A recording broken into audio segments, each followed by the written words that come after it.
अगर आप जेई या नीट की प्रिपरेशन कर रहे हैं तो दो ही लोग इंपॉर्टेंट है सबसे ज्यादा इस पूरे खेल में। एक है पढ़ाने वाला और एक है पढ़ने वाला। मेरा नाम नीलमणि श्रीवास्तव है और मेरे साथ हैं VK sir. VK sir.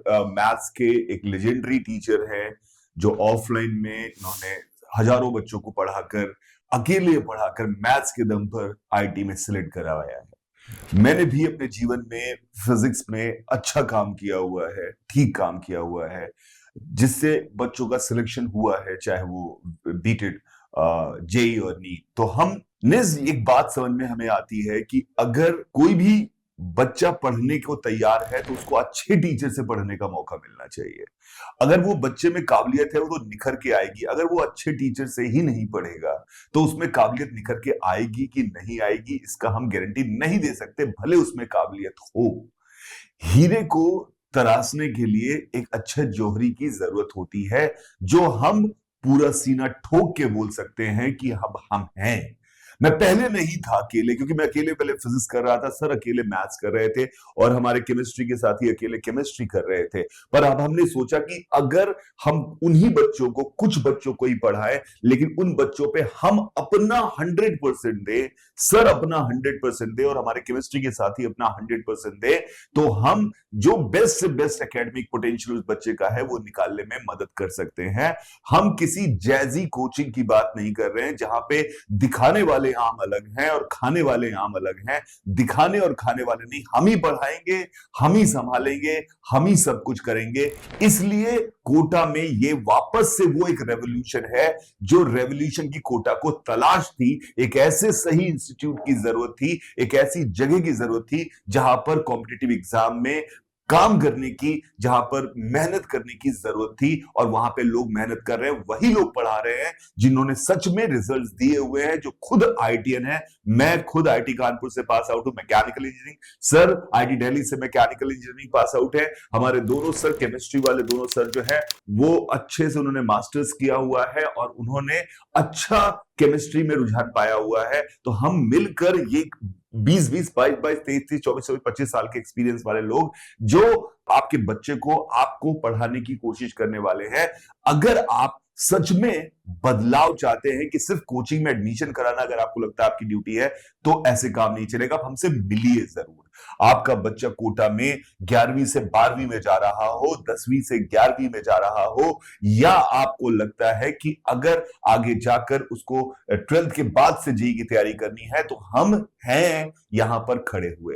Sir please बताइए कि हम क्यों अलग हैं। देखिए क्या है कि कोचिंग के अंदर क्या है कि जो टीचर्स पढ़ा रहे हैं वो डाउट क्लियर नहीं कर रहे हैं, टेस्ट पेपर कोई और बना रहा है। तो ये जो मल्टीपल एंगल से चीजें जो होती है ना, उससे क्या होता है कि क्या पढ़ाया गया, क्या लेवल है टेस्ट का, इसमें कोई तालमेल नहीं बन पाता है।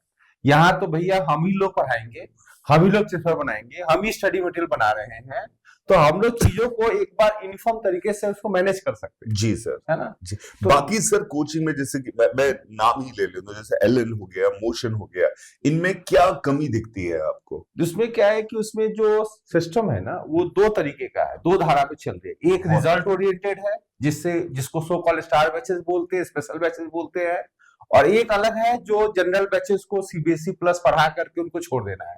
उनका सिर्फ तो खाना पूर्ति, उनका बस खाना पूर्ति करना है ना। तो आप मोस्टली जो बच्चे हैं वो रिजल्ट ओरिएंटेड वाले ग्रुप में नहीं है जी। उनको उन्होंने छांट का अलग कर दिया है, क्योंकि उनको मार्केटिंग करनी है उनको, जी। है ना। और जो नॉर्मल जो बच्चे हैं जिनको सिलेक्शन ले सकता है वो बच्चा, अगर उनको सही डायरेक्शन में दिया जाए तो पढ़ाई, लेकिन उनको एक तरीके से साइकोलॉजिकली ट्रीट कराया जा रहा है कि आप सेकंड सिटीजन हो, आपकी पढ़ाई से आपका रिजल्ट नहीं आएगा। तो इस तरीके की अगर धारणा शुरू से ही बच्चों में अगर रहेगी तो क्या परफॉर्म करेगा भाई। एग्जाम इतना चैलेंजिंग है और उसके अंदर आप पहले से उसको कह रहे हो कि आप सेकंड सिटीजन हो, आप उसके हिसाब से काम नहीं कर सकते आप। तो ये जो दोहरी रणनीति है ना इंस्टीट्यूटों की, ये हमें तोड़नी है इसको। बहुत ही बढ़िया। हम सिर्फ कम ही बच्चे पर उतने बच्चे पढ़ाएंगे जिनको हम कैटर कर सके, जिनको हम इंडिविजुअल लेवल पे कैटर कर सके। हम ये नहीं कहेंगे कि हाँ तुम इनसे पढ़ लो, तुम उनसे पढ़ लो, तुम इनसे पूछ लो, उनसे पूछ लो। यहाँ पे सारी जिम्मेदारी as a teacher, as a parent हमारी है। बिकॉज पेरेंट मैं क्यों कह रहा हूं, बिकॉज बच्चे बाहर से आते हैं तो हमें एकेडमिक पेरेंटिंग की जिम्मेदारी हम लेके काम करते हैं और हम ये सोचते हैं कि बच्चा जो उसका हाईएस्ट एकेडमिक पोटेंशियल हो वहां तक वो अचीव करे। हमारा सिर्फ है मैं आपको बता दूं कि आपको इस बात की चिंता नहीं करनी है कि टेस्ट कैसे होंगे, वो हमारी रिस्पॉन्सिबिलिटी है। हर 3 वीक पे टेस्ट होगा। हम मीनवाइल क्विजेस भी लेते रहेंगे बीच बीच में। हम यहाँ पर बेस्ट पॉसिबल क्यूरेटेड कंटेंट देंगे जो कि एकदम उसके साथ मैच करता हो कॉम्पिटिटिव एग्जाम के साथ। जिस एग्जाम को आप पढ़ना चाह रहे हैं, जिस एग्जाम की आप तैयारी करना चाह रहे हैं, उससे मैच करता हो, ऐसे कंटेंट की बात करेंगे। हम यहाँ पर सिर्फ इसलिए कुछ चीजें नहीं बताएंगे कि इसको तो समझ में नहीं आएगा, इसको बता के क्या फायदा। हम पूरी कोशिश करेंगे कि हर सही चीज जो बताई जानी चाहिए वो बताई जाए, और इस तरह से बताई जाए कि अगर बच्चा अटेंटिव है तो वो समझे। हम ये नहीं कहेंगे कि इस केस में ये लगा दो, इस केस में वो लगा दो। हम कहेंगे फिजिक्स को समझो, हम कहेंगे मैथ्स को समझो। हम ये नहीं कहेंगे कि ये इस किताब में लिखा हुआ है इसलिए ऐसा सही है। हम ये बच्चे से कहेंगे कि तुम हमसे पूछो कि ये क्यों सही है। मुझे कैसे पता चलेगा कि इसमें क्या लगाना है? मुझे कैसे सब्स्टिट्यूशन मेथड ऑफ इंटीग्रेशन समझ में आएगा कि मैं खुद सब्स्टिट्यूट कर पाऊं? मुझे कैसे पता चलेगा कि यहां पे वर्क एनर्जी थ्योरम लगाना है? मुझे कैसे पता चलेगा? ये सोच जब तक बच्चे को ये सवाल पूछने का अधिकार नहीं दिया जाता, तो वही सबसे बड़ी समस्या है कि बच्चे के पास ये अधिकार होना चाहिए कि आपको कैसे पता चला कि ये कैसे सोचा। वो मास्टर से पूछता है, वो कहता है अरे बेटा मैंने तो बहुत प्रैक्टिस की। अरे भाई प्रैक्टिस की है ठीक है, पर मैं कैसे करूं? मुझे कैसे समझ में आएगा? मैं कैसे सोचूंगा? ये सवाल उठने जरूरी है। ये क्यों आपने बता दिया कि यहां पर कि S = UT + ½ AD² का फॉर्मूला ये आपने जो बताया, ये क्यों है? ये कहां से आया? इसका मतलब क्या है? इसको डिफाइन कैसे किया गया? मैंने बताया कि भैया इंटीग्रेशन बाय पार्ट्स का ये फॉर्मूला होता है, तो मैं ये बताऊंगा कि ये कहां नहीं लगेगा, कहां पे समस्या क्रिएट होगी, कहां पर आपको दिक्कत आने वाली है, ये हम बताएंगे। आपका सिर्फ एक काम है एज ए स्टूडेंट, ईमानदारी से पढ़ाई करना। बाकी सारा हमारा काम है। अगर आप पूरे साल ईमानदारी से पढ़ाई करते रहे तो हम गारंटी पेपर पे भी लिख सकते हैं कि आपका सिलेक्शन पक्का है। लेकिन अगर आप पूरे साल ईमानदारी से पढ़ाई करते रहे, आपने जो भी समस्याएं आई उनको लड़के रोए नहीं, गाया नहीं। रोना हो तो थोड़ा रो भी लिया, पर फिर भी आए लड़ने और बोला कि सर मुझे वापस से समझाओ, मुझे समझ में नहीं आया। हम ये आपको फ्रीडम देते हैं। हम आपको ये नहीं कहते कि किसी और से पूछ लो, तू किसी लायक नहीं है। हम ये कभी नहीं कहते कि तू किसी लायक नहीं है। हमें ये पता है कि तुम में इतने लायक तो हो कि तुम ये एग्जाम क्वालिफाई कर पाओ। सिर्फ ईमानदारी से मेहनत की जरूरत है। तो ये बदलाव की जरूरत थी कोटा शहर को। ये कोटा शहर का बदलाव ब्रिलियंट माइंड्स लेके आया हुआ है। यहां पर फिजिक्स, मैथ्स एंड केमिस्ट्री की क्लासेस चला करेंगी। आप फिजिक्स में, मैथ्स में, केमिस्ट्री में इंडिविजुअली भी पढ़ सकते हैं। अगर आपका कहीं पर पहले से आपको सेट है, हो सकता है कि मैं ये नहीं कह रहा हूं कि सबको सही सारे टीचर ही अच्छे नहीं मिले हो, कुछ अच्छे टीचर मिल सकते हैं। हो सकता है कि ऐसा नहीं कि सिर्फ हम ही महान है, ऐसा भी नहीं कह रहा हूं मैं। ऐसा बिल्कुल नहीं कहता हूं, ना सोचता हूं कि मैं महान हूं। मैं हमेशा ये सोचता हूं कि मैं ईमानदार हूं। मैं अपने कोशिशों में, मैं अपने कामों में ईमानदार हूं। मैं जो बच्चों के प्रति सोचता हूं उसमें मैं ईमानदार हूं। मैं उनकी तरक्की के लिए जो मेरे दिल में जो ख्याल आते हैं मैं उसके लिए ईमानदार हूं। ये हम सोचते जरूर है।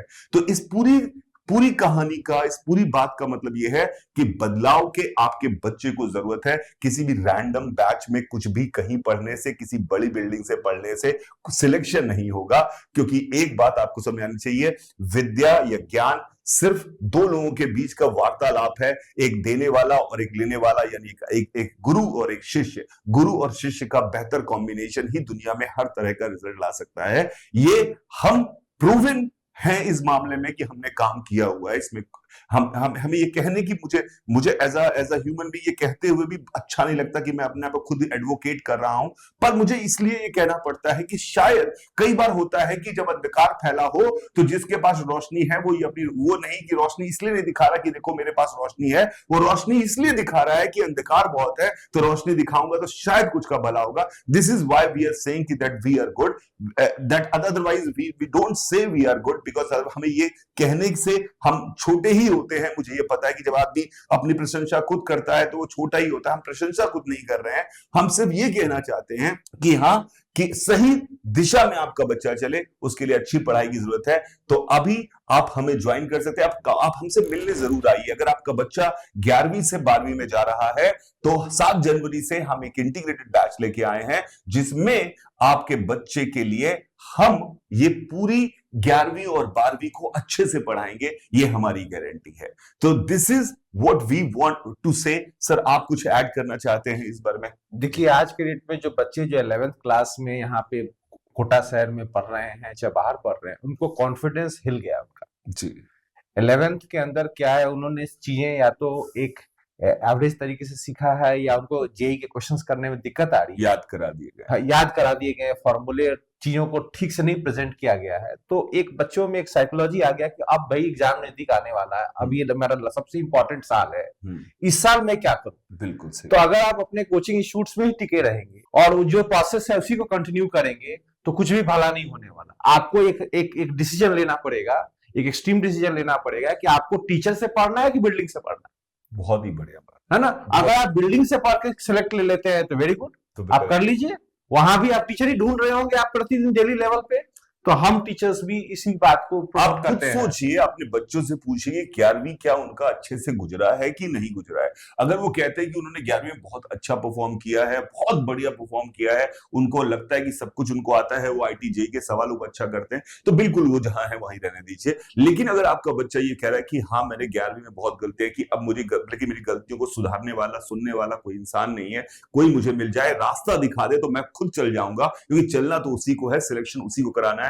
हम सारे, आप माता पिता या हम सारे साइड कैरेक्टर्स हैं, हम मेन हीरो हीरोइन नहीं है पिक्चर के, उसके जीवन की पिक्चर का हीरो, उसके जीवन की पिक्चर की हीरोइन वही है, और उसी को ही उस फिल्म को हिट कराना है, यानी उसी को सिलेक्शन कराना है। हम तो सिर्फ और सिर्फ सहायता करने के लिए हैं। और लेकिन ये बात है कि हम अपनी ईमानदारी से अपने रोल को पूरा अदा करेंगे। सिलेक्ट होगा ही बच्चा अगर वो भी अपनी ईमानदारी से रोल को पूरा करे। तो इस तरह से हम चाहते हैं कि आप हमसे मिलने जरूर आए और हमें मौका दें अपनी बात को रखने का, और आप हमसे मिलकर डिस्कस करिए। हमारा एड्रेस डिस्क्रिप्शन में भी है, हमारा फोन नंबर डिस्क्रिप्शन में भी है, फर्स्ट कमेंट पिन कर दिया गया है। इसके साथ साथ यहाँ नीचे यहाँ पे फ्लैश हो रहा है, आपको क्यूआर कोड जो दिख रहा है, इस क्यूआर कोड पर आप स्कैन कर कर ये भी पता कर सकते हैं कि आपको बुकिंग करनी है, अपॉइंटमेंट, हमसे मिलना है, आप जरूर मिलने आ सकते हैं। हो सकता है हमसे बात करके आपको लगे कि यहाँ रिजल्ट नहीं आएगा, तो आप बिल्कुल हमारे यहाँ एडमिशन लीजिए। लेकिन अगर आपको लगे कि हम बदलाव ला सकते हैं, तो आप हमारे पास जरूर एडमिशन लीजिए, because this is the way we can help each other, we can help nation, we can build a strong foundation for the nation, for your family, for everyone, और आपका एक फ्यूचर सिक्योर कर सकते हैं। Thank you very much. Bye रहेगा सभी को। Enjoy life, we find it enjoyable, let's make it. Bye bye bye bye. Thank you.